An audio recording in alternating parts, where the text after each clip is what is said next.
Salut à toutes et à tous et bienvenue dans cette nouvelle revue de presse. On commence en France avec ce titre de l'équipe casse-tête de liste. Après avoir validé son ticket pour les États-Unis, Didier Deschamps a maintenant 6 mois pour façonner son groupe de 26 joueurs. Et le sélectionneur des Bleus le sait très bien, la vérité de novembre n'est jamais celle de juin. Du côté des surprises possibles, le staff de l'équipe de France apprécie fortement Wilson Odobert et Ayoub Boadi qui sont performants chez les espoirs. Déjà venus chez les A dans le passé, Loukeba ou encore Badiachil semblent loin d'un retour mais ne peuvent pas encore être totalement écartés comme Pierre Kaloulou à droite ou Sacha Boé. S'il n'a toujours pas joué avec l'AS Monaco cette saison, un retour de Paul Pogba à la Kanté en 2021 n'est pas inenvisageable. Un ticket pour Kanté, écrit le journal. De nouveau très performant ce jeudi contre l'Ukraine, un an après sa dernière sélection, le milieu pourrait avoir validé son billet pour la Coupe du Monde. Cependant, tout dépendra de sa condition physique, ses blessures et méformes. Autre joueur en balance pour une place lors du mondial, Hugo Ekitike. Ekitike a une vraie carte à jouer pour le Parisien. Buteur jeudi, l'attaquant de Liverpool a plusieurs atouts dans sa manche qui pourraient lui permettre de rêver d'un été américain. Capable de jouer dans les petits espaces, en remisant en pivot, mais aussi de déborder dans le couloir gauche, le buteur de 23 ans est un profil particulier. Plus complet qu'à l'époque du PSG, il a aussi mûri sur le plan humain et a fait belle impression au staff par son état d'esprit et son professionnalisme. Le challenge pour lui devrait être de passer devant des joueurs comme Kolo Muani ou Nkunku dans la hiérarchie. Pour l'équipe, Bakou vaut le coup. Le déplacement en Azerbaïdjan comporte des enjeux individuels intéressants. Lucas Chevalier devrait être titulaire à la place de Mike Maignan et fêter sa première cape avec les Bleus.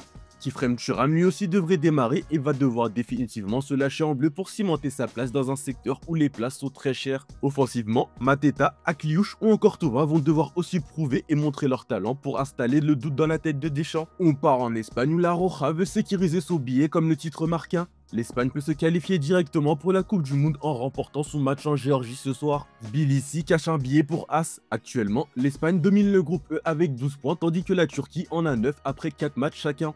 De nombreux joueurs clés dont Lamine Yamal et Nico Williams sont blessés, ce qui pousse l'entraîneur Luis de la Fuente à un peu remodeler son équipe. Malgré ses absences, l'Espagne garde confiance. En cas de match nul ou de défaite, le dernier match contre la Turquie fera office de finale. Une qualification prolongerait une série impressionnante de participation pour l'Espagne qui n'a manqué aucun mondial depuis 1974. S'il ne joue pas ce soir, Lamine Yamal veut jouer la finalissima contre Messi.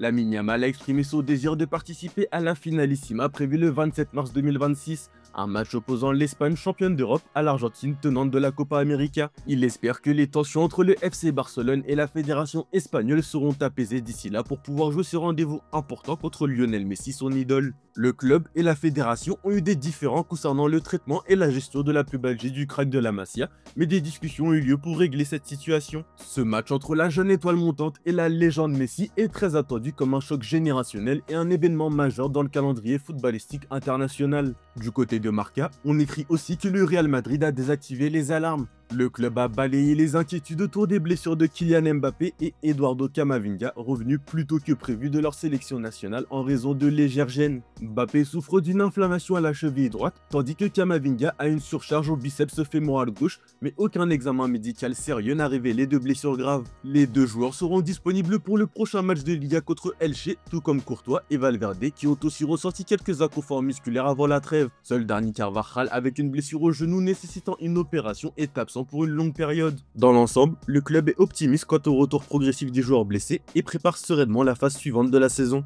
Toujours en Espagne, un top 9 est possible titre Mundo Deportivo. Le FC Barcelone envisage de recruter un attaquant de très haut niveau pour pallier l'éventuel départ de Robert Lewandowski qui arrive en fin de contrat et dont la situation salariale freine les investissements. Le club estime qu'un gros investissement est possible à condition de libérer la masse salariale impactée par Lewandowski, ce qui serait facilité par son départ. Julian Alvarez est la cible préférée, mais d'autres options sont étudiées comme Harry Kane, Guirassy ou Osimhen selon les possibilités du marché. L'opération dépendra donc du départ de Lewandowski, du respect du fair play financier et de la structuration d'un montage financier solide. Pour Sport, Harry Kane est en train de mijoter. Le club catalan est prêt à lever la clause libératoire de 65 millions d'euros pour le recruter, un montant jugé attractif pour un attaquant de son calibre. L'attaquant anglais actuellement sous contrat avec le Bayern jusqu'en 2027 affiche des statistiques impressionnantes avec 26 buts en 22 matchs cette saison et une excellente forme physique. Son entourage, notamment son frère et agent, explore les options, privilégiant une poursuite en Europe au plus haut niveau plutôt qu'une offre financière intéressante en Arabie Saoudite. La décision finale est attendue au printemps prochain, les deux parties ne voulant pas se presser pour l'instant. L'alternative au grand attaquant est toujours Karleta Eyong. Le jeune attaquant camerounais de 22 ans évoluant à Levante a une clause libératoire de 30 millions d'euros pour les clubs espagnols et 40 millions pour les clubs étrangers. Actuellement, il est le 4e meilleur buteur du championnat avec 6 buts. Mais côté Blaugrana, on surveille aussi le secteur défensif. Le Barça scrute particulièrement le marché de la Bundesliga pour renforcer son équipe en ciblant non seulement les attaquants, mais aussi les défenseurs centraux. Deux joueurs sont particulièrement sous surveillance, Schlotterbeck du Borussia Dortmund sous contrat jusqu'en 2027, mais peu enclin à renouveler avec un prix estimé à 40 millions,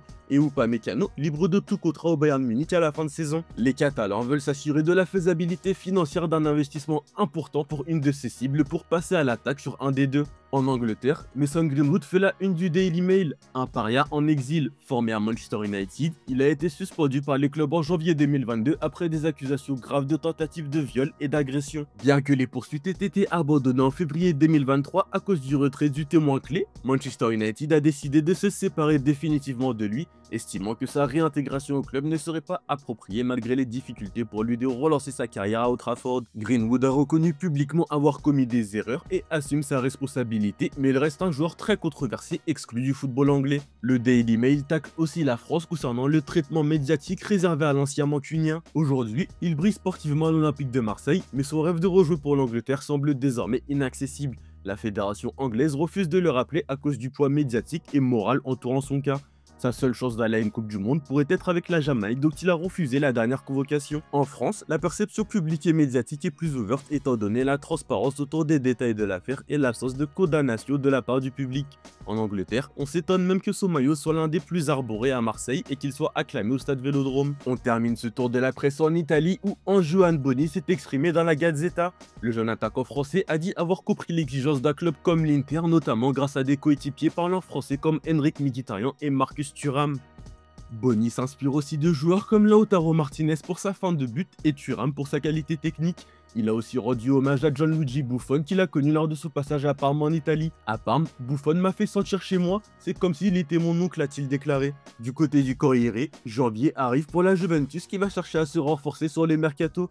La Juventus prépare un mercato d'hiver prudent, centralisé sur le renforcement d'un milieu de terrain selon les demandes du nouvel entraîneur Luciano Spalletti. Le club va surtout aller sur des opportunités comme le coup Kolo Muani la saison dernière, mais pourrait aussi tenter le coup Ayoub Boadi qui plaît énormément à Damien Comolli, directeur sportif du club. L'objectif principal va donc être de se renforcer dans l'entre-jeu tout en maintenant sa masse salariale autour de 20 millions d'euros bruts jusqu'à la fin de saison, car le club est surveillé par le fair play financier.